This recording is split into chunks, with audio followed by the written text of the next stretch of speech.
porn is the scourge of our modern times.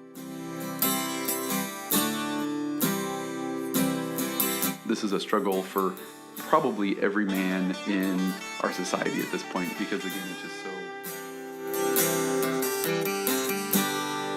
It shouldn't be a normal thing, right? It might become a normal thing in society, but we as Catholic dads need to push back on that.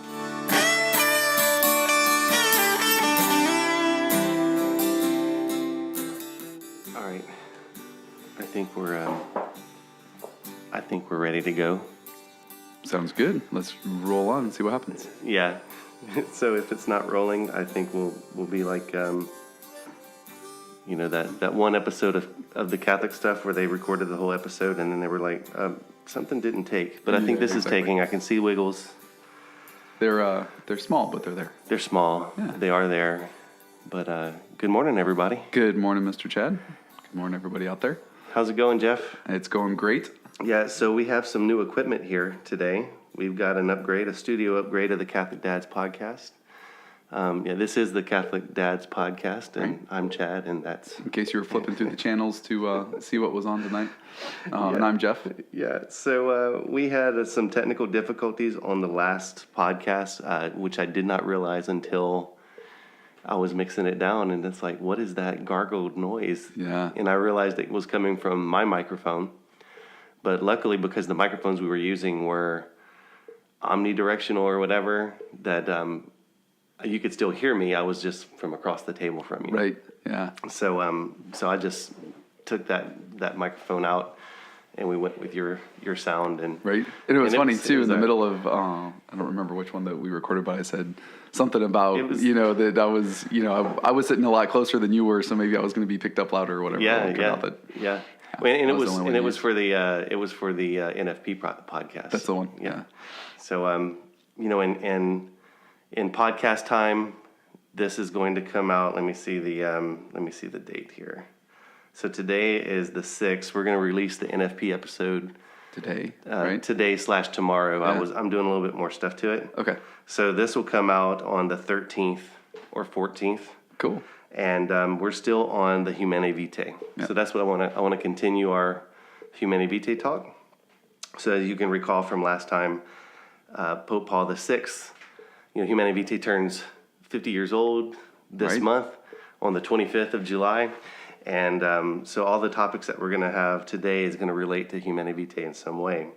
So you might recall that we were talking about, what did the Pope say in Humanae Vitae was going to be some of the consequences of if the contraception was, not just legal, but widely accepted. Mm-hmm. And one of the big ones was the objectification of women. And I feel that there's no greater sign of proof of that than the porn industry. Mm-hmm. So porn is, I'm going to go ahead and say, is the scourge of, I feel, our modern times. Mm-hmm. It really is. I think it's the root from which so many other just call it I don't know if it's delinquent, not delinquent, but perverse. I don't know. It's like all these behaviors that you see like coming out and like becoming more and more accepted. Right. I think it stems from the porn industry. Because in porn, and I guess we're launching like right into it, and we're diving deep. It's like when you jump off a diving board and you go, woo, skip the banter and go right to the porn discussion. But it's like, as we had talked about, and referencing. By the way, maybe we should put a disclaimer in front of these podcasts too, Mr. Chad, in case you're listening in the car with your family. But I would imagine the title will probably give away the topic pretty well. Yeah. This one's going to be a very touchy subject. It's going to be about pornography, and if you don't want sensitive ears to hear it, then turn it off now. There you go. Thanks, Jeff. I meant to do that, to say that, but I don't know if this microphone is picking up all these little things that I'm hearing. But it's anyway. So it's we talked about escalation. Yep. And that's what happens with pornography. Yep. I did some research on this topic, and oh my gosh, y'all, I seriously was praying the prayer of the Holy Spirit, because it's like, I know what I'm about to enter into the search bar, and I know that other stuff is going to come up that I'm not intending to see, and just please God show me, and I was like, please give me the words to like enter the search text so it doesn't come up with any other stuff. So I was like, I wanted to see some statistics. Right. Okay. So let me look at my notes here that I took.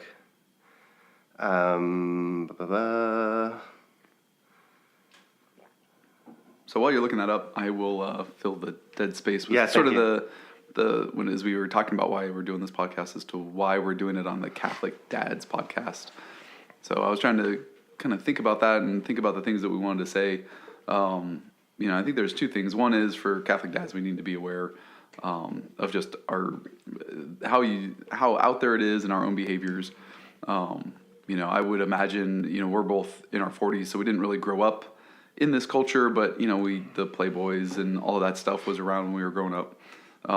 Today, in this day and age, I can't imagine how difficult it is with the availability of everything, and just to keep an eye on that for your family electronics. There's great filters out there, there's great controls out there, and as Catholic dads, that's just a default. You got to do that because of the insidious nature of this industry.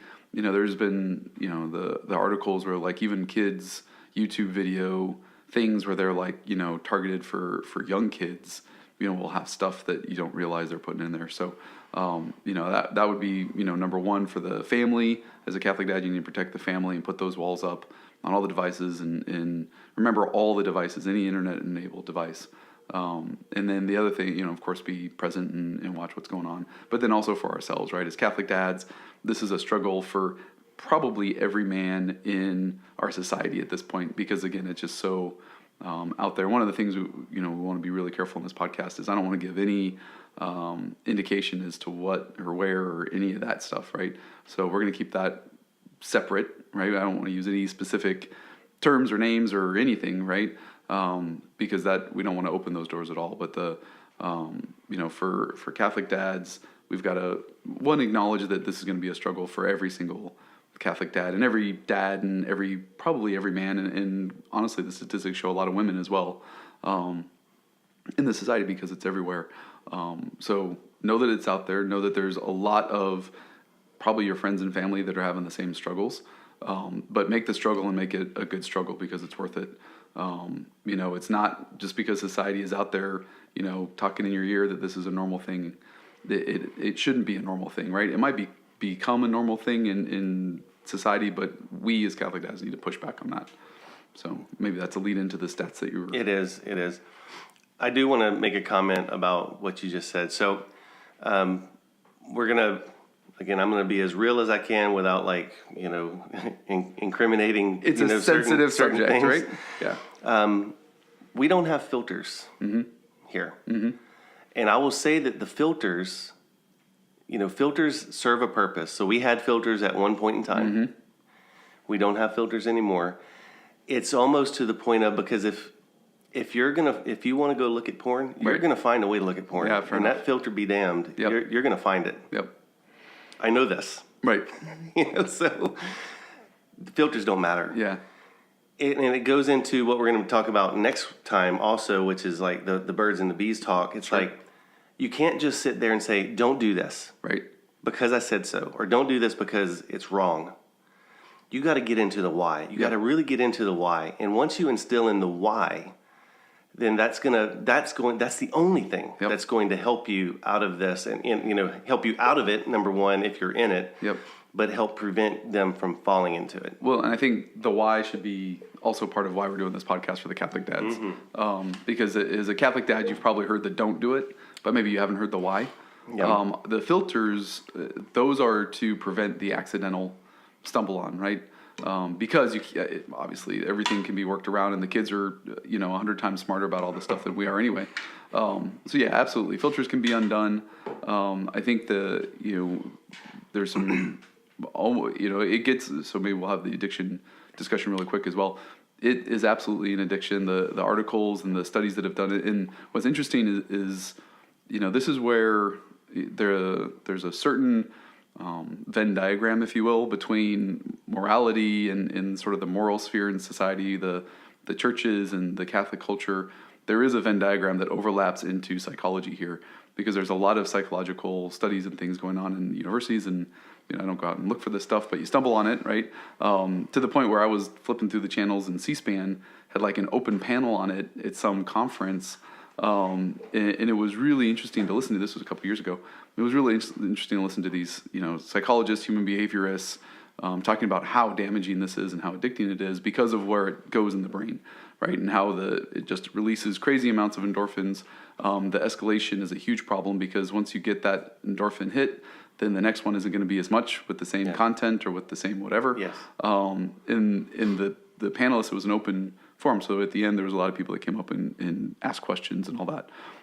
Every walk of life, every size, shape, color you can imagine of person, mom, dad, kid, whatever, came up and asked questions about how damaging this is to their, had been to their relationships, had been to whatever. Or, there was a guy that walked up that you would have made a stereotypical judgment about this guy. He looked, kind of ragged, kind of the hippie, hipster looking guy. At least I guess just for me, not for you, but I made the assumption that this guy was, kind of that in that mode, right? And he stood up and railed against pornography and the pornography culture for like 5 or 6 minutes. And I wish I'd recorded it, because it was one of the best anti-pornography culture speeches I've ever heard. Nice. Delivered from a guy that kind of, caught you off guard a little bit, and he literally almost did like a drop the mic, because everybody was like cheering by the end of it, So it's everywhere, and the culture is coming to realize certain corners of the culture that aren't related at all to the morality, faith culture are coming together to see this, because it's a huge problem. Yeah, it totally is. And I just want to bring it a little bit back to the Humanae Vitae. Yep. Okay, so Humanae Vitae comes out in 1968, and he's saying that these are some things that are going to happen if contraception becomes the norm. Mm-hmm. One of them is the objectification of women.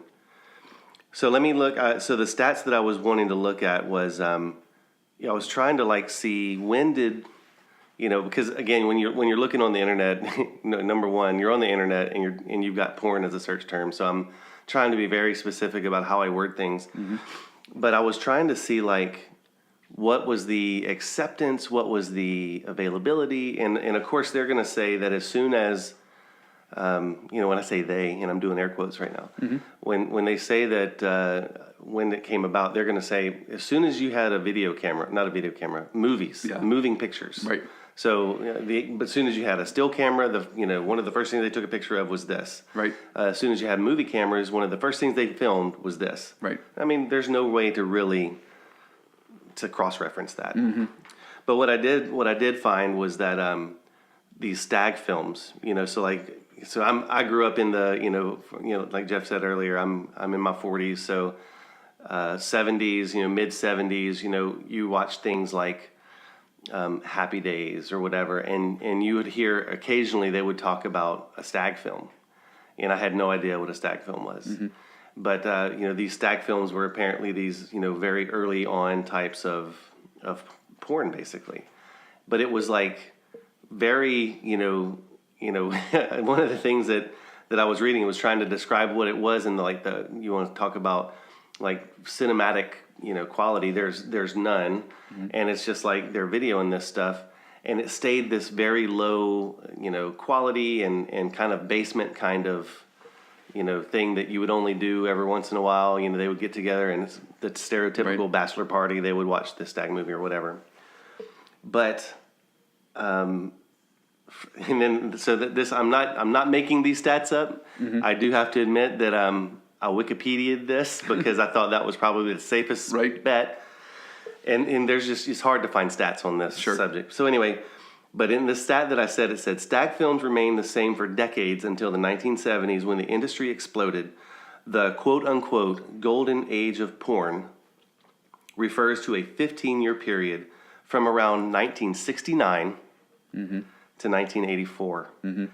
And it says it's commercial American pornography which spread internationally, in which sexually explicit films experienced a positive attention from mainstream cinema, movie critics, and general public. Yep. and it coincides with all of this stuff when, here we got birth control, and this is the prophetic message, because this is what, and maybe the conversation is, well, how is that objectification of women? Pornography, we can talk about that if we wanted to, but porn is an objectification of women. It's going into something that it's removing, and I guess maybe what we should talk about now, and what I would like to talk about is, well, like why is it bad? Yep.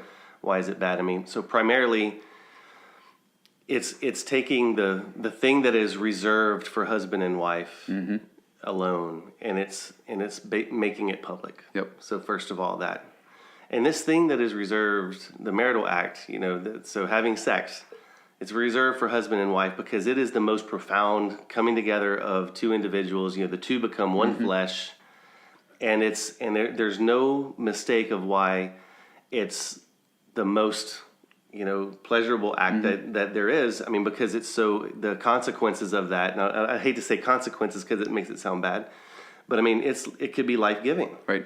You can create a life. This is the only act that you can have that you join with God in creating a new soul. I mean, how awesome. I got goosebumps just thinking about that. So, I mean, this is, you enter into creation with God, with this act. So it's not something to be taken lightly. Right. So it's reserved for that, and it's out of love, and it's kind of like we had talked about that. Whenever you have the Father and the Son, and the love between them is the Holy Spirit. So it's kind of like that Trinitarian. It's the same thing. The husband and wife, when they're together, and that expression of love can actually become a person. So it's amazing. Well, porn removes that love from the equation. It removes that which is reserved just for husband and wife from the equation. And now it just becomes the pleasure part. Right. So you're taking, I mean, there's no doubt that sex is pleasurable, but that's not it. That's not only it. Well, John Paul II, the theology of the body, builds off of this really well. And it's almost more, this is almost more of a theology of the body conversation really than Humanae Vitae when you get into that, because John Paul II famously said, I will talk about theology of the body next week. But was the problem with porn isn't that it shows too much; it shows that it doesn't show enough. And so, that's a famous quote, I believe, from him. I didn't do the research on it; it was just rattled in the mind. But it's always thrown around. Check that. Well, yeah, but but that's pretty much every theology of the body book and podcast and everything that I've listened to, that's pretty ubiquitous, is that idea, right? So you can't show that. I think it's really, there's some wisdom there, is that it's showing, one, it's a completely artificial construct. So again, it was a book that I was reading that was part of this murder mystery thing that went into this, so I didn't, wasn't researching or whatever. But what you're seeing is a Catholic dad or whoever that's watching porn, and this is something that you really need to think about, and this is one of the whys, this is totally fake. Yeah. The whole thing is totally fake, right? They're trying to portray a stylized, that's why the movie critics were getting involved and everything else. It's a completely stylized, fake, false view of the act itself.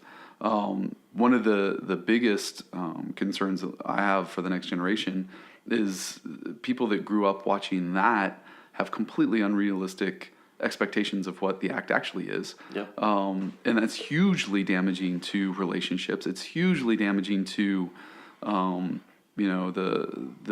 both couples, both male and female, and it affects both male and female differently. I can't imagine what it must be like to date in this day and age, right? Because you've got this pornography of the culture, which is just everybody's hooking up anyway, with completely unrealistic expectations of what that's supposed to be and what it looks like and what it's supposed to be like, right? So let me just jump in real quick, because I just want to say I was exposed to porn at a very young age, and it did become a norm. And so I'm speaking from experience here, that of the damage that it can cause to the I can't speak for the woman brain, for the male brain. I'll just speak it from my perspective, just to be real. It makes you, again, so Jeff was just talking about it's completely fake, but you don't realize that. Right. So when you're first exposed to this, especially as a kid, right, you think, wow, that's what and I hope nobody is listening with kids. Yeah. It's like, wow, that's what a man looks like. I don't look like that. Right.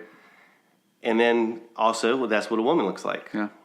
And so every man needs to look like that. Oh, you don't look like that? You're not good enough. Second thing is, women have to look like that. Yep. Women have to act like that. Right. This is how a man treats a woman. Right. And then, so you're taking the most intimate thing that God created, and that's the first thing that you see. And if you're exposed to it young, and which a lot of people are, and it turns it on its head. Yeah, one of the taglines I've told the boys, again, going to the why, right? Why don't we take you to R-rated movies? Why don't we let you look at this? All of that stuff, and starting with the movies, so that we can build it into their head about, if they go over to a sleepover or they go wherever, because, I think pretty much every boy in this culture has been exposed to it at some level, and like the Playboys and that sort of thing. Fortunately, I wasn't exposed to any of that stuff until college, and the fraternity house, it was, there was a group that went off, and I probably discovered it at the time because it became a crazy thing. We actually had to pass bylaws because these guys were getting crazy and listening to their windows open and all this nonsense, right? But the thing, and I even used it last night when we were at the movies because they asked about going to see The Purge. So no, you can't go see The Purge. Well, why not? Because you can't unsee things. Yeah. The brain doesn't work that way. Yep. So why go look at it in the first place? You can't unsee it. And so, and that goes back to the endorphin rush and everything else, is once you see it, you can't unsee it. It's there. If you go and watch a super scary, brutal movie, like I remember as a kid, my parents incorrectly and as an accident it took me to Cape Fear, which I don't remember if you remember the remake of Cape Fear with Robert De Niro. This was in the 80s, right? Yeah. There's a really, really brutal scene. Robert De Niro is like a serial killer or whatever. I can see that scene in my mind right now on talking about it, and it still makes me sick to my stomach. Yeah. Because I saw it when I was like 7 or 8 years old, and it's in there forever. And so you really, that's one of the things for Catholic dads as well. You can't unsee this stuff. So stop watching that, right? Stop watching it in the first place, and at least let your brain heal, and get away from it. I was listening to Michael Savage, who's a radio talk show guy, and he's really big on this. He's a psychologist and behavioral guy or whatever as well from background. And this 20-year-old kid called in, right, just randomly onto the show because he was talking about this. And he said, basically he's been addicted to it since he was really, really young. And at this point in his life, in his 20s, he's completely impotent because of this, because of what this has done to him. Yeah. In his 20s, not married, doesn't date, can't relate to women at all. Right, has this huge problem, and it was all because of this this industry. And certain corners of it then hold up, put it on a pedestal, right? Like this is the Stormy Daniels and I forget the name of the other lady that was like, trying to make this like about women's liberation and women's. That's all it's all like phooey, guys. It's what it is. Everybody knows what it is. It quacks like a duck. It walks like a duck, right? Yeah, yeah. So one, you had hit on something when you were talking about you can't unsee things, and that was one of the things that I was kind of mulling. How do I put this? And it comes down to like, it's about innocence. And again, as Catholic dads, we're protecting souls here. Yep. And to know that a child basically loses their innocence once they see something like this, it's kind of heartbreaking. Absolutely. It's like, because I know what it did to me. Yep. And, you don't want that for your kids. Absolutely. You don't want that for your kids. So it's, that's definitely part of the why is this is something that is reserved. Let's keep it, held up in the sacred place where it is. And I do want to talk about more of the NFP. More of the theology of the body next week. Yeah, we'll talk about the kind of the birds and the bees talk. Yeah. Good. But let's move into some stats. So they did a study of university students, and they were talking about their sexual values, activities, substance abuse, family formation, etc. And it says that roughly 2/3 of young men and half of young women agree that viewing pornography is acceptable. So 67% of young men, and let me see their ages, 18 to 26. Yep. 67% of men say it's okay. Nearly half of women say it's okay. Mm-hmm. And then they said that 87% of young men, the same study, and nearly a third of young women reported using pornography. So 87% of guys out there using porn. So this is definitely an epidemic. this goes on to show, and I've got I've got a link to this study that I can post in the show notes. It just shows that it's a perverse kind of thing. And so what becomes of that? Well, you mentioned earlier about problems within the marriage, problems with relationships. So that was also a point that the Pope made in Humanae Vitae. Now, he didn't tie it to porn. So remember, if we're doing this from a work standpoint, what's the root cause analysis? Yeah. So the root cause analysis is like going back to well, what happens? It wasn't necessarily the porn that maybe caused the infidelity. The Pope is saying that if contraception gains worldwide acceptance, these are some of the things that are going to happen. Right. Objectification of women, increase in infidelity. So I did some research on infidelity statistics, and then you see, now these are very, take these statistics. I do have where I got these stats from. HelenFisher.com. You need to research maybe where she got these. She does reference some of the studies. But in the late 20s, that just says in the 20s, 28% of American men and 24% of women were adulterous at some time after their wedding.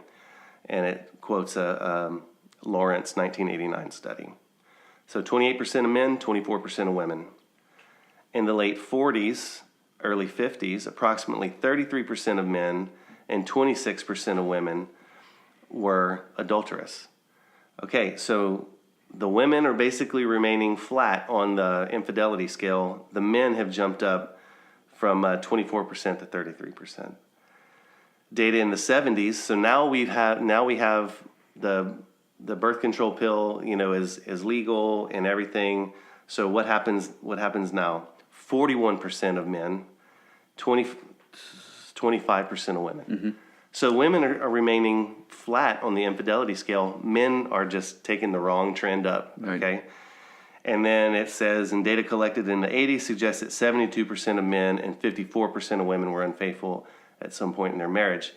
So both take a skyrocket. But you're looking at the man curve, and we're talking mainly to men here, Catholic dads. There's no coincidence that the birth control pill leads to pornography, leads to infidelity. I mean, it's just like this vicious circle. The studies are there, guys. I mean, it's dangerous. Yep. It's like playing with a loaded gun, and just... I think you need to, any viewer of this, you have to remember that you're being marketed to, because at the end of the day, this is a business, and part of that business is to just drive you back again and again and again. And because of the escalation, that's where the infidelity comes from, because eventually you escalate it to the point where there's other stuff that has to fill that void, and you got to be really careful about that. And I know going back to, that's part of the addiction part of it as well. And I think we throw around addiction in our society as a word too easily. But in this case, they've done the studies where the endorphin releases are, Matt Fradd's a great Catholic resource. You had an article out there about how porn turns you into like a young boy again, because you basically lose all of that, adult-based control, and you're a slave to it, because the brain reacts to this stuff, because we're hardwired to find that act, what it is, life-giving and confirming and all the positive things that come from it. We're hardwired for that. So if you add something in there that's completely artificial, the brain doesn't know any better. And so it reacts that same way, which is why it's so dangerous.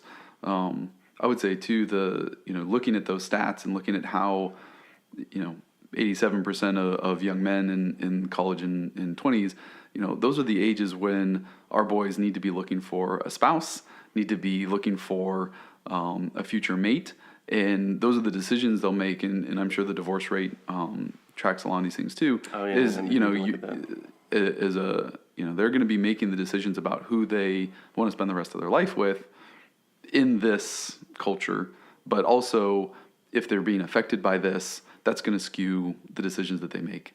And so, so you have to start early, guys. I mean, as Catholic dads, you have to start early. And it starts with, you can't watch that on YouTube because why? You can't watch this on TV because why? You can't watch this movie because why? You can't watch because we're Catholic, because you can't unsee it, because there are certain things that just aren't good for us.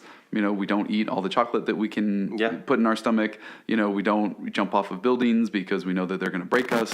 There's certain things that we just don't do because they're bad, regardless of what anybody else tells you. And this is one of them, right? And what you consume online or anywhere else does it. And even, when the boys go on sleepovers, and I should probably talk to the girls about it too, given the 30, a third of girls also do it. And there's, I'm sure, we can't talk from that perspective, but I'm sure it could be to what you said about this is the way a man looks.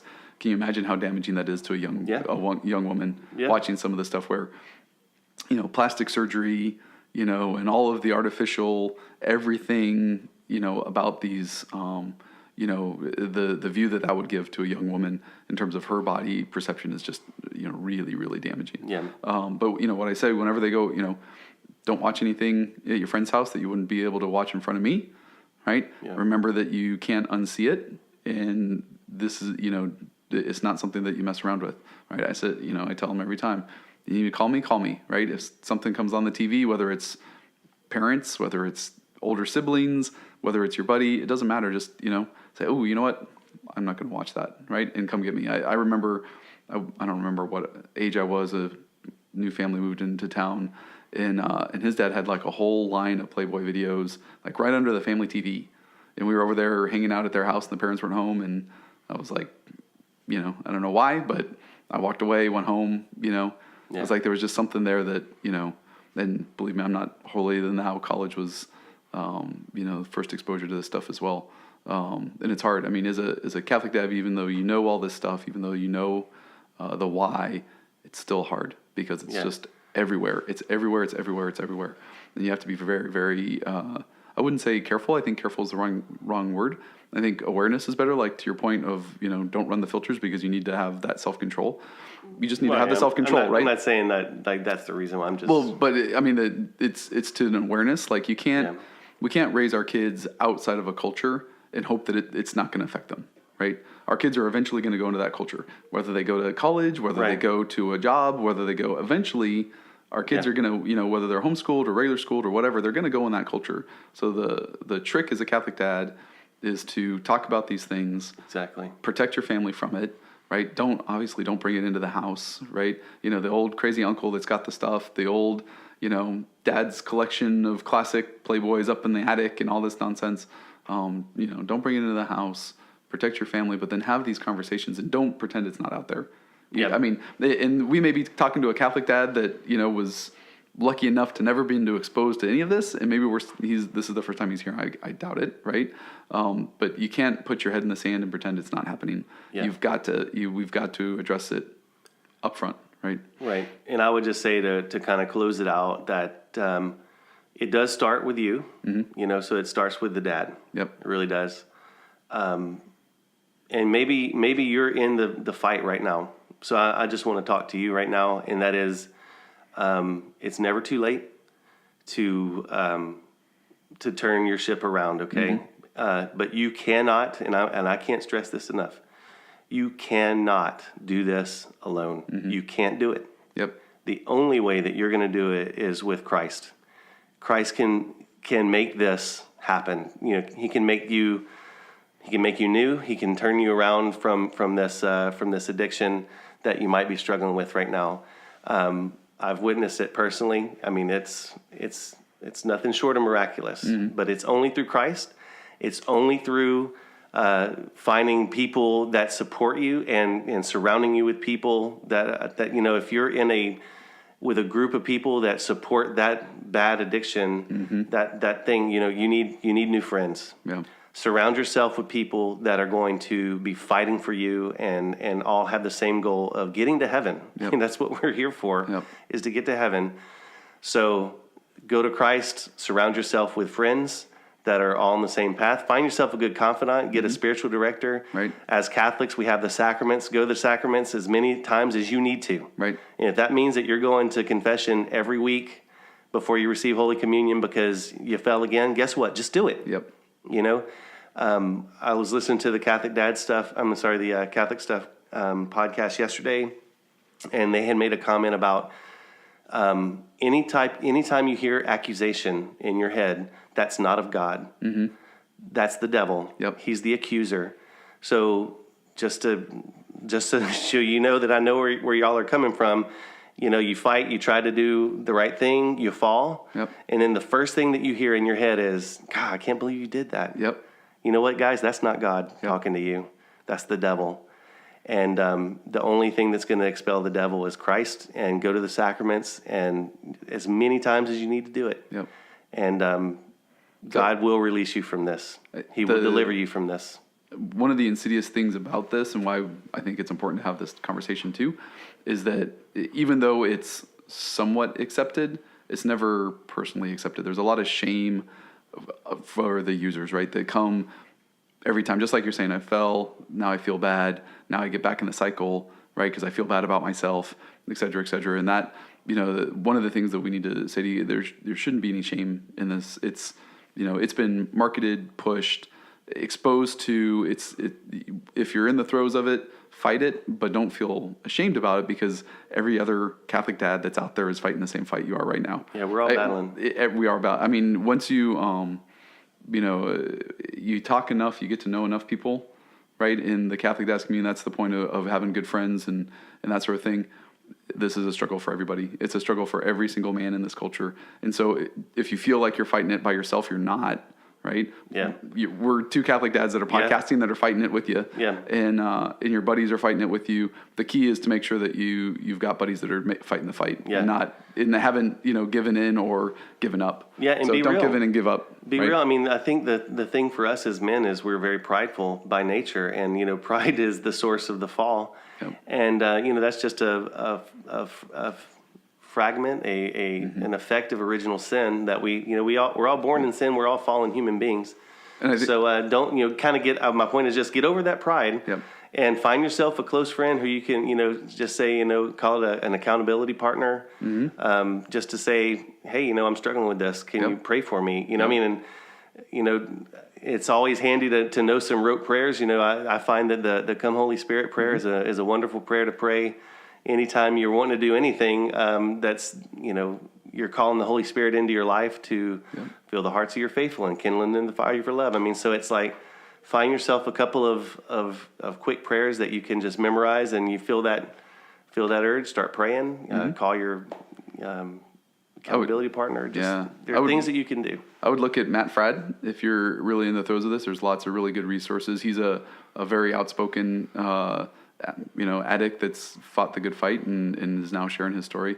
And then I'd also say tune into the next podcast, because one of the things that really helped me with this is the whole theology of the body. So when you get the counter argument, right, of what the culture is trying to tell you about this, when you really hear the truth about how it is spoken way better than I'm sure we'll do through John Paul II and anyway, we'll have it for the next time. I can't remember his name right now. I've got his book. He does all the great theology of the body. West. Thank you. You know, Christopher West, all these resources that are out there. That's the counter. So I would say if you are caught in the porn cycle, if you are addicted to it, you got to put filters on, right? Sorry, you have to. Yeah. Right, I mean, you've got to. In even an accountability partner, give them the password to the filter, right? Yeah. If you're willing to do that. And then the other thing I would say is start reading the theology of the body, right? Because you're obviously we're wired for this, but we have to be wired the right way. So pick up theology of the body, pick up a really good theology of the body for beginners. You know, they're on Kindles, they're on your iPhones. Use your device to break it, right? YouTube, all of this stuff, and start filling your mind with what this really is for, right? What we really were created for, what the body is really created for, and use that as a counter to what you're seeing. Yeah. Awesome. Guys, I'm just I'm thrilled that y'all are hanging with us. I hope y'all got something out of this podcast. I feel that it was it was helpful for me just to talk about it. Yep. And I hope that we reached some people and gave you some hope and some, you know, maybe some good things to put into place. Absolutely. Awesome. Guys, we're here for you. If you ever want to drop us a line, have a prayer request, we have the Catholic Dads Podcast at gmail.com. We'd love to hear from you.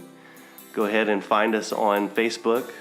Like, share, and comment. Click the like button, man. We need that algorithm to keep recycling us up to the top of pages. And on whatever podcast app that you use, it really does help whenever you comment and you give us some ratings. If we're doing a bad job, let us know. We need to know that too. Feedback. We need all feedback is good feedback. What's that word? Yeah, we're just Catholic dads. So if there's something that we misspeak about, or there's something that even you disagree with, we'd love to hear you guys so that we can be better at this too. Yeah. God bless everybody, and St. Joseph, Pray for us.